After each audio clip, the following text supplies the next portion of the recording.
அனைவருக்கும் அன்பான வணக்கங்கள். இன்றைய காலத்துல சில மனிதர்களை நம்ம பார்க்குறோம். அடமண்டா இருப்பாங்க. தன்னை யாரிடமும் விட்டு கொடுக்க மாட்டான். தான் சொல்றது தான் சரி, தான் நினைப்பது தான் உண்மை அப்படின்னு சொல்லி ரொம்ப பிடிவாதமான ஒரு இறுக்கமான ஒரு முனைப்பு, தன்முனைப்பு, ஈகோவான மனநிலையில பலரையும் நம்ம இந்த உலகத்துல பார்க்க முடியும். தன்முனைப்பு அப்படிங்கிறது தான் என்ற அதிகார பட்சம், தனது என்ற பொருள் பற்றும் உடையதுதான் தன்முனைப்பு. ஈகோக்கு என்ன எக்ஸ்பிளைன் கொடுக்கலாம்? தான் என்ற அதிகார பட்சம், நான் இப்படிதான் செய்வேன், மற்றவங்களை பத்தி, மற்ற உலகத்தை பத்தி, சுத்தி உள்ளவங்களை பத்தி, வீட்டை பத்தி, எதையும் பத்தி யோசிக்க மாட்டான். தான் என்ற அதிகார பற்று, தனது என்ற பொருள் பற்று, மெட்டீரியல் மேல ரொம்ப அட்டாச்மெண்டா இருக்கு. இந்த ரெண்டு கேரக்டர் தான் ஈகோ. அதை தமிழ்ல சொல்றதா இருந்தா தன்முனைப்பு என்று சொல்லுவோம். இந்த விட்டு கொடுக்காமல் இருப்பான், வாழ்க்கை முழுவதும் அப்படியே அடமண்டா இருப்பான். அதுக்காக அவன் தன்னுடைய அந்த விட்டு கொடுக்காத மனநிலைக்காக அவன் எல்லாத்தையும் இழக்க தயாரா இருப்பான். இது பாசிட்டிவான விஷயத்துல விட்டு கொடுக்காம இருக்கலாம். இப்ப நம்ம பார்த்துருக்குறோம் ஹரிச்சந்திரன்ல ஹரிச்சந்திரன் என்ன செய்ய மாட்டான், பொய் சொல்லவே மாட்டான். எந்த இடத்துலயும் எப்பவும் பொய் சொல்ல மாட்டான். அப்படிங்கிற விஷயத்துல ஒரு அடமண்டா இருக்கான். பாசிட்டிவான விஷயத்துல ஒரு அடமண்டா இருக்கிறான். அப்படி அடமண்டா இருக்கும்போது நம்மளால என்ன செய்ய முடியாது, ஒண்ணுமே செய்ய முடியாது. அவனுக்கு என்னென்ன சோதனைகள் வருது, மனைவி இழந்து போறா, குழந்தைகள் போகுது, நாடு இழந்து போகுது, ஆனாலும் அதுல அடமண்டா உறுதியா இருக்கிறார், பாசிட்டிவான ஒரு தன்மையில. அது கூட ஒரு உளவியல் நோயின்னு தான் நாங்க கருதுவோம். ஏன்னா இந்த காலத்துல பிளெக்சிபிலிட்டி ரொம்ப முக்கியம். ஆடுற மாட்டை ஆடி கறக்கணும், பாடுற மாட்டை பாடி கறக்கணும். அந்த சமயோஜித புத்தி அப்படிங்கிறது இன்னைக்கு வேணும்.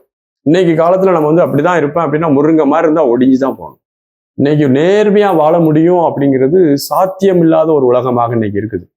நம்ம மட்டும் நேர்மையா இருந்தா நம்ம வீட்டுக்கு குடிக்க தண்ணி கூட கிடைக்காது, நம்ம வீட்டுக்கு மின்சாரம் வராது. நம்ம ரொம்ப நேர்மையா இருந்தா நமக்கு எதுவுமே கிடையாது. இந்த உலகம் எல்லாம் நம்மை துண்டித்து விடும். நேர்மையாக இருப்பது போல் மனநிலையில இருக்கிறது கூட ஒரு வகையான மனநோய். ஏன்னா ஒவ்வொரு தனி மனிதரும் மாறினா மட்டும்தான் அந்த உலகம் மாறும். நம்ம மட்டும் மாறினா மாறாது. அல்லது அரசு இயந்திரம் மிக பெரிய வலிமையான இரும்பு கரம் கொண்டு அந்த நேர்மைங்கிற விஷயத்தை நிலைநாட்ட வேண்டும். அப்படி ஒரு சூழ்நிலை வந்ததுன்னா நம்ம எல்லாம் நேர்மையா இருக்கலாம் சாத்தியம். தான் விட்டு கொடுக்க மாட்டேன் என்ற ஒரு பிடிவாதமான ஒரு குணம் பாசிட்டிவ் வைப்லயும் இருக்குது, நெகட்டிவ் வைப்லயும் இருக்குது. இந்த நெகட்டிவ் வைப்ல நாங்க ஒரு அடமண்டா நீங்களே உங்களை ஒரு வகையான கருதி கொண்டு தான் இப்படிதான், நான் அழகா இல்லாதவன் அப்படின்னு நீங்க நினைச்சிட்டீங்கன்னா நம்ம அழகா இல்லை அப்படின்ட்டு அப்படி இறுக்கமா ஒதுங்கி போயிடும் அந்த சமுதாயத்துல. அழகு என்பது தோற்றத்தில் கிடையாது, உள்ளத்தின் அழகே அழகு. இந்த உள்ளத்தை நம்ம எப்படி அழகா வச்சிருக்கோமோ அதுதான் அழகான விஷயம். உள்ளத்துல எந்த கலங்கமும் இல்லை, எதிர்மறையான உணர்வுகள் இல்லை, உள்ளம் ரொம்ப ஃப்ரீயா இருக்குது, அப்படியே ஆனந்தமா இருக்குன்னா அதுதான் அழகு. நல்லா மேக்கப் போடுறது, நிறைய பவுடரை போட்டு அடிச்சு ஒரு இன்ச்சு கூட்டிக்கிட்டுறது, நல்ல லிப்டிக் போடுறது, நல்ல விலை உயர்ந்த ஆடைகள் அணிவது, அணிகலன்கள் அணிந்து தன்னை அடையாளப்படுத்திக் கொள்வது அழகல்ல. அழகு என்பது உள்ளத்தின் அழகு. அப்ப சிலருக்கு என்ன ஆச்சு, நம்ம அழகா இல்லை அப்படின்னு நினைச்சிட்டு அப்படியே ஒரு இறுக்கமாகி தான் அப்படிங்கிற ஒரு யூகோக்குள்ள போயிடுவான். நான் அப்படிதான் இருப்பேன், இப்படிதான் பேசுவேன், என் பேச்சை கேட்கணும், கேளுங்க போங்க, இப்படின்னு பேச ஆரம்பிச்சிருவோம். அந்த ஈகோ என்பது நியாயமா இருக்கு. சில விஷயங்களை விட்டு கொடுக்கலாம், சில விஷயங்களை விட்டு கொடுக்க கூடாது. நியாய தர்மங்களை எக்காரணத்தை கொண்டு நம்ம விட்டு கொடுக்கவே கூடாது. தேவையில்லாத விஷயத்தை விட்டு கொடுக்கலாம். நம்ம பிடிவாதமா இருக்கிறதுனால எதுவும் மாறிடும் அப்படின்னா நம்ம மாறலாம். நம்ம பிடிவாதமா இருக்கிறதுல எந்த மாற்றமும் இல்லை அப்படின்னா நம்ம எதுக்கு பிடிவாதமா இருக்கணும்? நிறைய குடும்பங்கள் அந்த பிடிவாதமான குணநிலையினாலதான் அந்த குடும்பங்கள் இன்னைக்கு கோர்ட்டு வர போய் டைவர்ஸ்ல நிற்கும். நிறைய குடும்பங்கள்ல சண்டை சச்சரவுகள் இருக்கு, அடிதடி நடக்குது. அப்ப தான் என்ற அந்த அதிகார பற்றும் தனது என்ற பொருள் பற்றியும் கொண்ட அந்த தன்முனைப்பான ஈகோவை நம்ம விடணும். ஈகோவை முதல்ல விட்டு கொடுங்க, அதுக்கப்புறம் எல்லாத்தையும் விட்டு கொடுத்துடலாம். ஈகோவை முதல்ல விட்டு கொடுத்துட்டு நம்முடைய தேவையில்லாத கருத்துக்கள், வாழ்றதுக்கு நல்ல மனநிலை தான் வேணும்.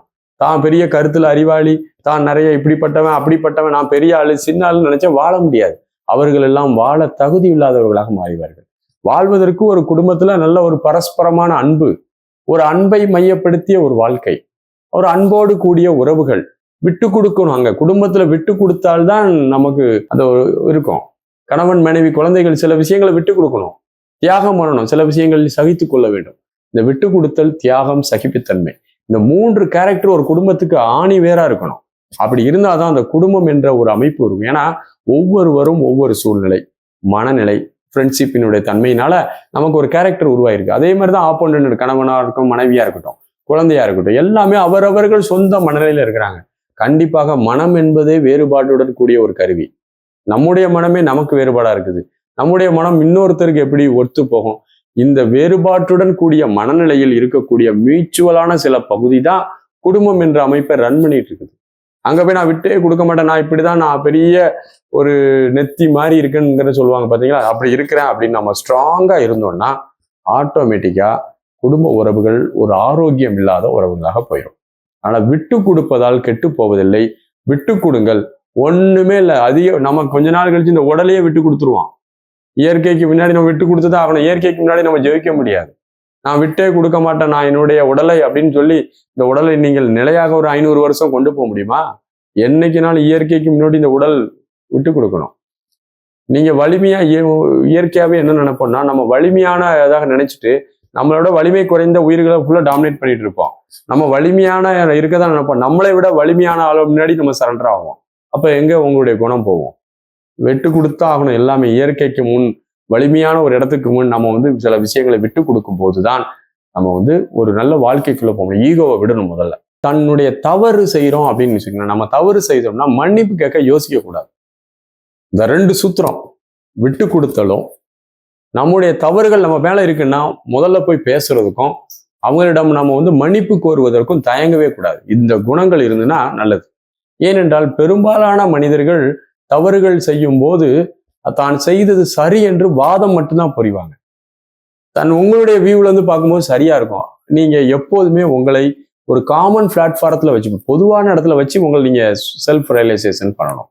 நீங்கள் ஒரு பொதுவான இடத்துல வச்சு நீங்க செய்தது சரியா தவறா அனலைஸ் பண்ணணும்.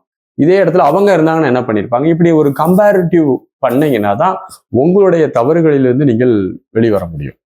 அப்ப நம்ம சைட்ல ஒரு தவறு இருக்குதுன்னா அதுக்கு நியாயம் பேசுவதை விட, இந்த தவறு நாம் செய்திருக்கிறோம் என்பது நமக்கு நன்கு விளங்கிட்டு புரிஞ்சிருச்சுன்னா மற்றவர்களிடம் பேச தயங்கவோ மன்னிப்பு கேட்கவோ தயங்கவே கூடாது. இப்படி செஞ்சுட்டீங்கன்னா அந்த உறவுகள் நல்லா இருக்கும். மனித உறவுகள் நல்ல மேம்பட வேண்டும் என்றால் ஒன்று விட்டு கொடுத்தல், இன்னொன்று நம்முடைய தவறுகளுக்கு நாம் மன்னிப்பு கேட்க தயங்காத ஒரு மனநிலை வேணும். அப்படி அடமண்டா இருக்கிறதுனாலயோ மன்னிப்பு கேட்க தயங்குறதுனாலயோ உண்மையிலே எந்த மாற்றம் வரப்போறதுல.